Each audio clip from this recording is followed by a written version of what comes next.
네, 내일의 장바구니 계속해서 이슬희 팀장과 이야기 나눠보도록 하겠습니다.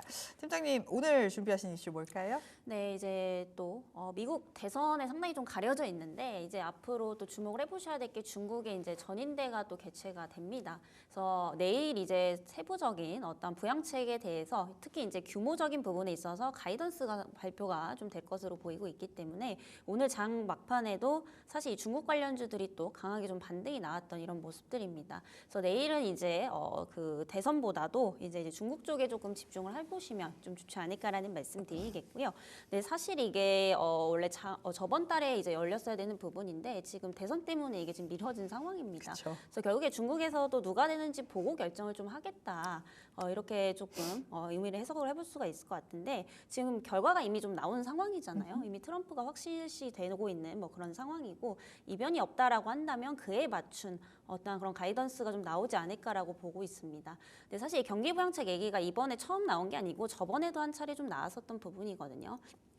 근데 그때 당시에 이제 규모가 한 189조 원 정도로 예상이 됐었습니다만 지금 중국 경제가 생각보다 좀 심각하게 안 좋다 보니까 이걸 대폭 지금 늘리는 이런 방안들이 좀 나올 것으로 보이고 있어서 사실 하루 이틀짜리 이슈가 아니다라고 저는 좀 판단이 되고 있는 상황이고요. 그리고 중국 같은 경우에 특히 이제 지방정부 부채가 지금 엄청나게 많은 상황입니다.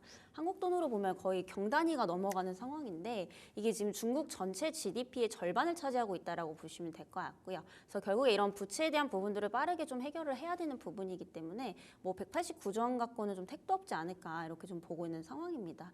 물론 이제 지방 정부의 부채를 좀 해결해야 되는 부분이기 때문에 당장에는 이게 소비 진작으로는 좀 안 이루어질 수는 있는 상황입니다만은 부채 해결이 어느 정도 해결이 되고 난다라고 하면은 그때부터는 내수 경제가 조금 더 회복될 가능성이 상당히 높기 때문에 저는 여전히 이제 중국 매출 관련해서 비중이 높은 기업들을 보시는 게 좀 맞지 않겠나라고 좀 보고 있는 상황이고요. 그리고 지금 트럼프가 당선이 되면서 사실 중국 내부도 굉장히 좀 시끄러운 상황일 겁니다. 그래서 아무래도 이제 관세 부과에 대한 부분들을 좀 피해갈 수는 없는 부분들이거든요. 특히 이제 자동차 같은 경우에 이제 모든 제품, 자동차를 포함해서 관세 60%까지 부과를 하겠다라는 얘기들이 좀 나오고 있습니다. 이렇게 되면 중국은 지금 미국에 대한 수출길이 거의 뭐 막히다시피 하는 거기 때문에 어찌됐든 지금 각자 도생으로 좀 갈 수밖에 없는 부분들이거든요. 그럼 여기서 원래 기존에 우리가 지금 기대를 하고 있는 게 1,900조 원대 정도인데 추가적으로 돈이 더 풀릴 수 있다라는 거죠. 물론 1,900조 원이요? 네. 와. 근데 이제 1,923조 원까지 좀 나오고 있는 상황인데 와. 여기서 지금 수출길이 막힌다? 결국에는 이제 추가적으로 돈을 더 풀 수밖에 없다. 저는 좀 네. 이렇게 보고 있는 상황입니다. 네. 그래서 당장 이거를 전부 다 풀지는 않겠지만은 물론 이제 몇 년에 걸쳐서 풀겠죠. 네. 그래서 이런 부분들이 이제 점진적으로 소비주에도 단계에 걸쳐서 좀 반영이 될 것으로 보고 있기 때문에 이 중국 관련된 수요 업종들은 지속적으로 좀 관심을 가지셔야 되지 않을까 이렇게 좀 말씀드려보겠습니다. 사실 제가 이 전인대 도대체 언제 열려? 계속 기다렸었거든요. 네. 역시나 이 대선 결과를 보고 발표를 하려고 이번 주에 지금 열리고 있는 상황입니다. 내일까지 전인대가 열리고요. 그러고 나서 결과치가 계속해서 발표가 될 예정입니다. 그동안 말씀해 주신 대로 경제부양책이 나왔었는데 계속해서 약간 시장이 삐끗삐끗했던 게 왜 정확한 수치와 금액을 안 내놓지? 였거든요. 아마 전인대에서 이런 부분들을 좀 속 시원하게 해결해 주지 않을까라고 기대를 하고 있는 중국 시장입니다. 때문에 트럼프가 대통령이 됐는데도 중국 시장은 지금 올라가고 있죠. 네. 이 기대감 때문에. 지금 과연 지금 제가 금액을 듣고 너무 놀랐거든요. 아무리 GDP 5%를 못 맞춘다고 해도 그만큼의 돈을 풀 수가 있을까? 풀었을 때의 그 뒷감당이라고 해야 할까요? 쉽지 않을 것 같은데. 근데 사실 이걸 한 번에 풀면 당연히 이제 인플레이션 네, 문제가 이제 바로 맞잖아요. 네. 근데 사실 이게 그렇기 때문에 이제 단계적으로 몇 년에 걸쳐서 조금씩 할 것으로 저는 좀 보이고 있는 상황입니다. 네. 그래서 방금 앞서서도 말씀드렸지만은 한 번에 풀지는 못할 것으로 좀 보이고 있는 상황이고요. 네. 단계에 걸쳐서 푼다라고 한다면 이런 부분들은 충분히 좀 긍정적인 효과를 기대할 수 있지 않을까라고 그쵸. 좀 보고 있습니다. 왜냐하면 지금 중국이 대안이 없는 상황이에요.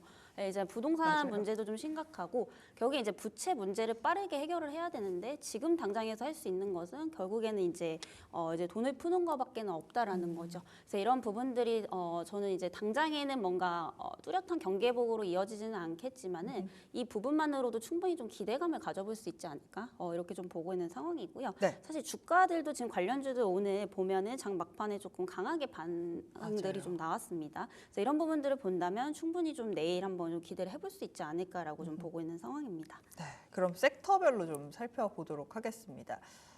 드디어 중국에서 판호를 하나 내줬어요. 딱 2개 내주기는 했는데 과연 전인대와 맞물려서 게임주가 좀 움직일 수 있을까? 약간은 궁금해지거든요. 네, 사실 어떻게 보면 전인대랑 직접적인 또 관련은 없어요, 없지만 사실은. 네, 근데 이제 또 판호 발급이라는 게 중국 시장에 진출을 하려면 또 필수적으로 받아야 되는 부분들인 거잖아요. 네. 어떻게 보면 허가증이라고 보시면 될 것 같습니다. 근데 결국에 이제 중국 관련주로 좀 보는 이유가 최근에 이제 한중 관계가 굉장히 좀 개선될 것으로 보이고 있는 상황이죠. 그래서 아무래도 중국이 이제 무비자 승인을 좀 해주게 되면서 최근에 항공주 그리고 여행주들의 어떤 주가도 굉장히 좀 좋았던 부분들입니다. 그래서 결국에 이제 중국 쪽에서도 우리나라랑 관계를 좀 개선을 하고 싶다라는 어떤 의지로 좀 보셔도 될 것 같아요. 네. 이렇게 되면은 사실 항공 여행주들은 1차적으로 여객 수요가 늘어나게 되면은 그만큼 이제 수혜를 볼 수 있지만 여기서 끝나는 게 아니라 결국에 이제 관계가 개선이 된다라고 한다면 그 파급 효과는 다른 업종으로도 확대가 될 수 있다라는 거거든요. 그럼 그 전에 우리가 2020년 이전에 한한령으로 피해를 받았던 업종들이 다시 한번 상승 모멘텀이 좀 살아나는 시기다라고 판단을 해보시면 될 것 같고요.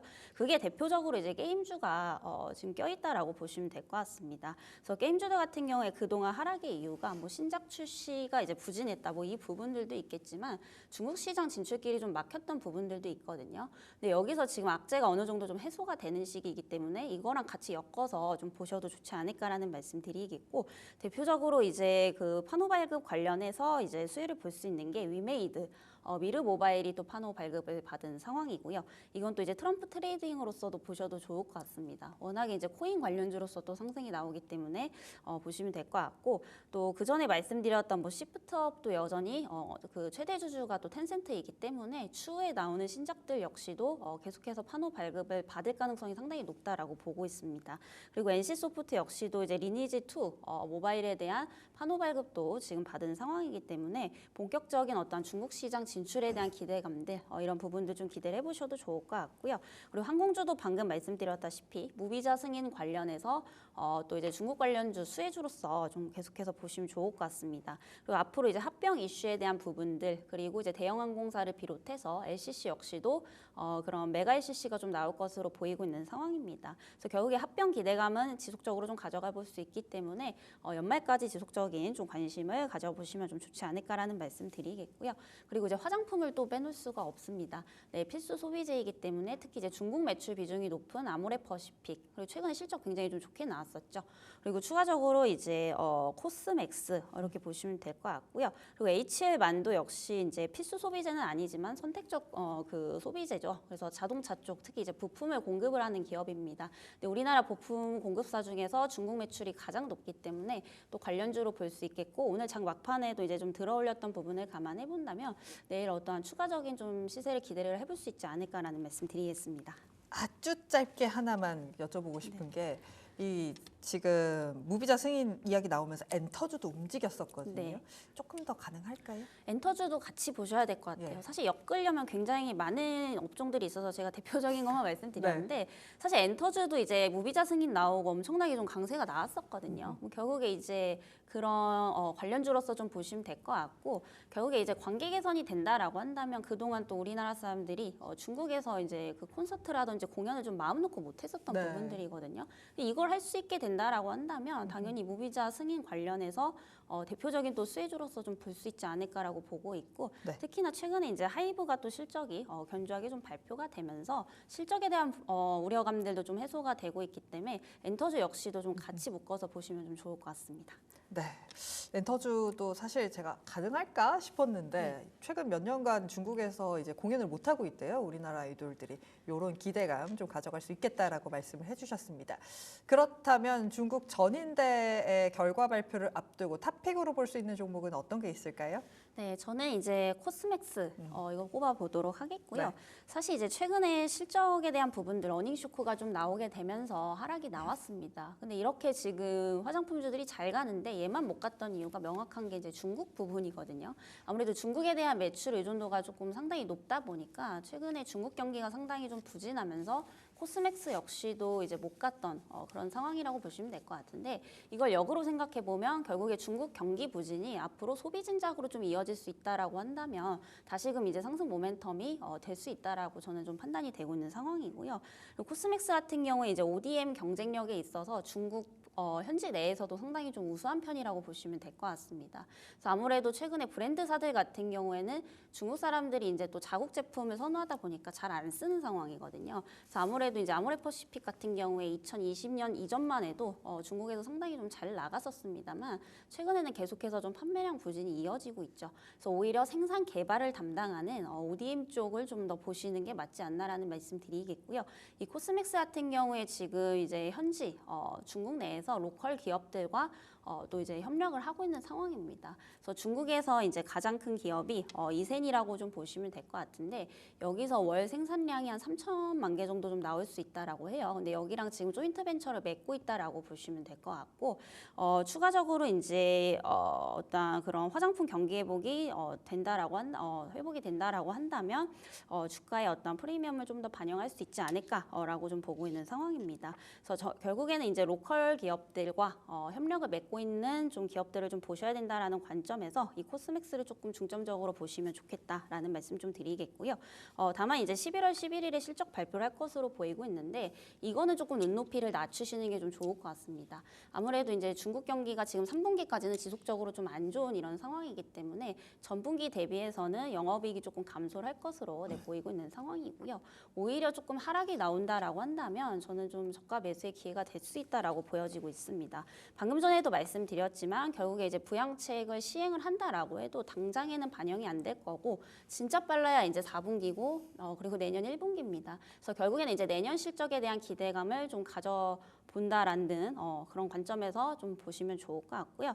코스맥스 같은 경우에는 단기보다는 조금 중장기적 관점으로 좀 접근을 해보시면 좋겠다라는 말씀 드리겠습니다. 실적 발표 날짜 기가 막히게 잡았네요. 광군제 하는 날 실적 안 좋을 텐데 요 기대감을 가져갈 수 있지 않을까 싶습니다. 코스맥스까지 들어봤습니다. 지금까지 오로라 투자자문의 이슬이 팀장이었습니다. 고맙습니다.